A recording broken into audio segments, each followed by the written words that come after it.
Oke, balik lagi di channel YouTube Cukup Pajak bersama gue Reza. Kali ini gue akan bahas soal kuis perpajakan 2 untuk pertemuan kelima, khususnya dari di kelas 438 dan kelas 445 ya guys.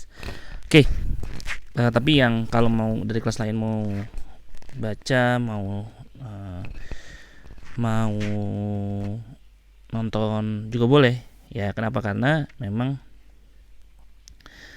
berdasarkan penelitian gue sih soal-soal yang gue bikin cukup bagus ya ininya kualitasnya, dan bisa dijadikan bahan belajar bagi teman-teman yang ingin menambah perbendaharaan soal-soal, apalagi khususnya untuk di PKN STAN yang tinggal 2 pekan lagi, maksudnya 2 pekan perkuliahan ya, 2 pekan perkuliahan lagi akan menghadapi ujian tengah semester. Oke. Kita lihat guys di sini. Di bawah ini yang boleh menggunakan SPT 1770 SS adalah, kita lihat ya, Pak Rudi pedagang bakso keliling, ini pengusaha. Pedagang bakso keliling ini pengusaha, berarti dia pakai SPT 1770.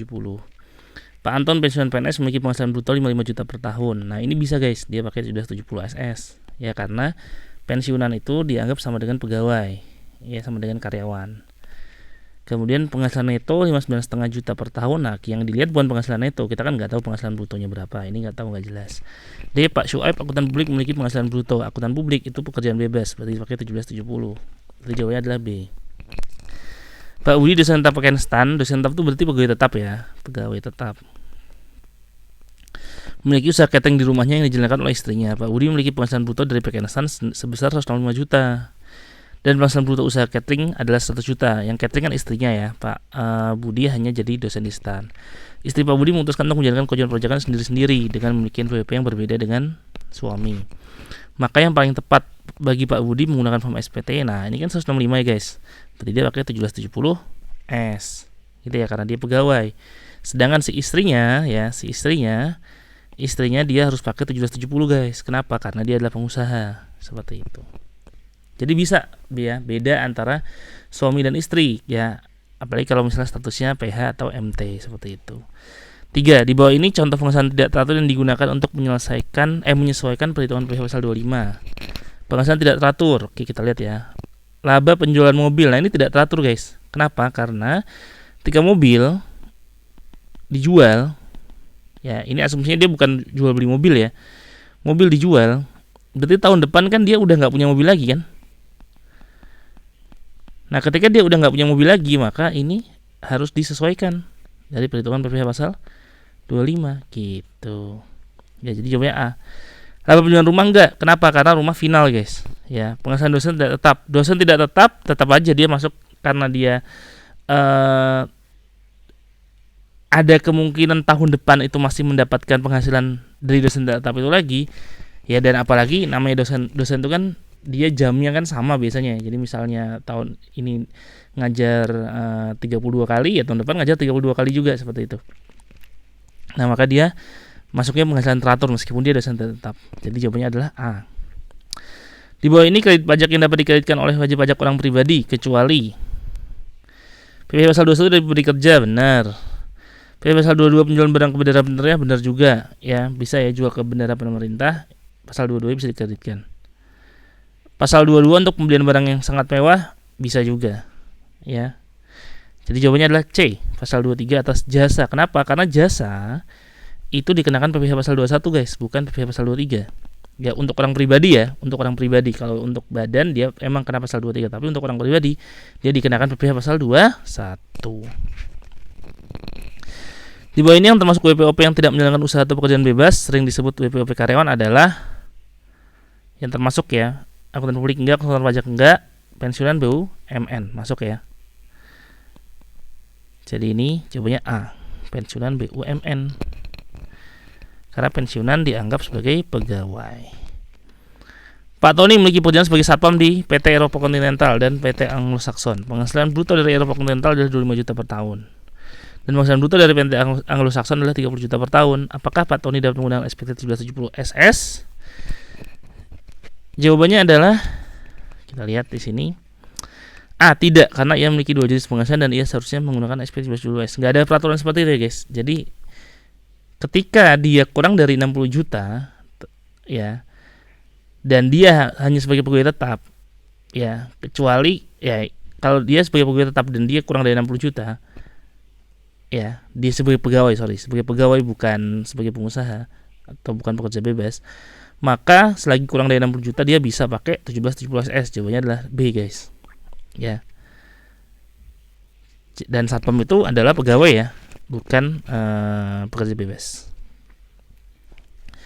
Pak Arif adalah seorang notaris yang beramat di Jalan Mesin Kota Yogyakarta, daerah istimewa Yogyakarta, yang memiliki penghasilan bruto 1 miliar. NPWP di 10 ibu kota provinsi adalah 51%, ibu kota provinsi lainnya 50%, dan selain ibu kota provinsi 49%. Nah, Yogyakarta, guys, kota Yogyakarta ini adalah ibu kotanya DIY. Ibu kotanya daerah istimewa Yogyakarta. Nah, apakah Yogyakarta itu masuk ke dalam 10 ibu kota tertentu? Tidak ya, karena 10 ibu kota tertentu itu kalau di Pulau Jawa itu hanya Semarang, Surabaya, Bandung, dan Jakarta ya.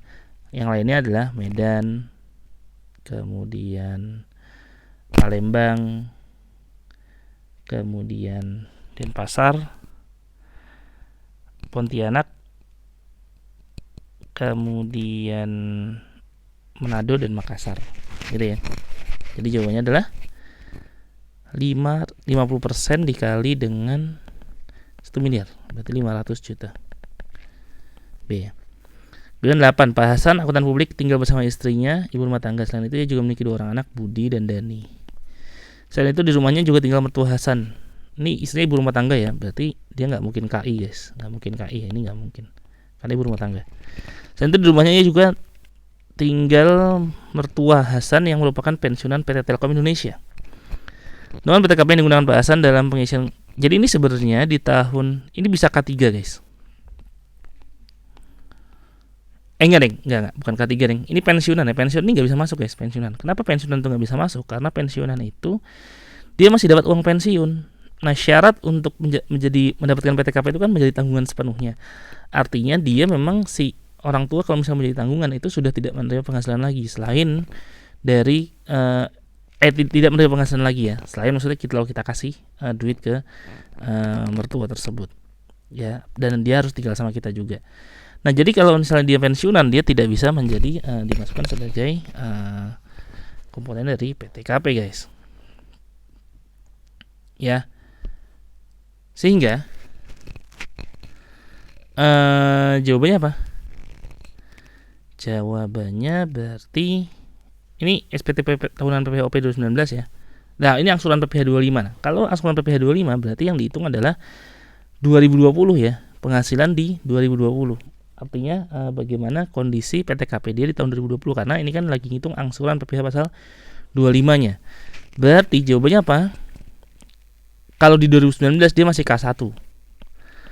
Tapi di 2020 dia sudah K2.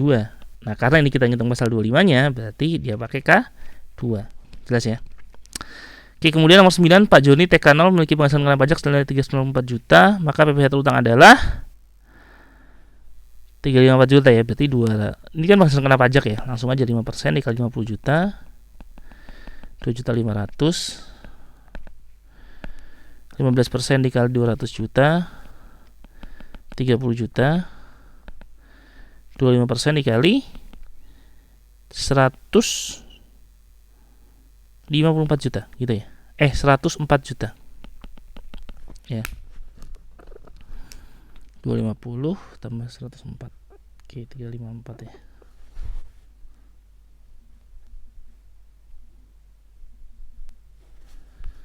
$26 juta.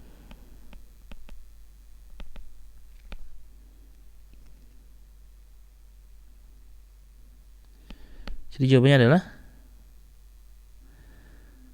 5 tambah 32,5, 58.500.000. Jadi jawabannya tidak ada, salah semuanya. 10, Pak Aziz pegawai PT Maju memiliki penghasilan bruto 30 juta. Istrinya Bu Dewi merupakan pegawai PT Mundur yang memiliki penghasilan bruto 28 juta. Bu Dewi memutuskan untuk memiliki PPP yang berbeda dengan PPP suaminya. Apakah Bu Aziz dan Bu Dewi dan menggunakan SPT 1770 SS dalam pengisian SPT-nya? Jawabannya adalah Tidak. Kenapa? Karena dia status MT, guys. Ya, MT kalau statusnya PH atau MT ya. Ketika dia ini penghasilan brutonya itu kurang dari 60 juta, dia tidak bisa menggunakan SPT 1770 SS, tapi harus menggunakan SPT 1770 S tetap, guys. Ya, seperti itu aturannya. Sehingga jawabannya adalah apakah Pak Aziz dan Bu Dewi ya nih. Pak Aziz dan Bu Dewi dapat menggunakan SPT 1770 SS dalam pengisian SPT-nya?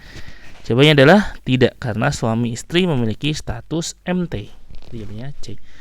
Guys, kira-kira itu aja guys yang bisa disampaikan di video kali ini. Semoga bermanfaat. Jangan lupa like, subscribe, dan komen channel YouTube gue. Dan apabila kalian merasa channel ini bermanfaat, bisa di-share di seluruh sosial media yang kalian miliki. Jangan lupa belajar terus. Bye-bye.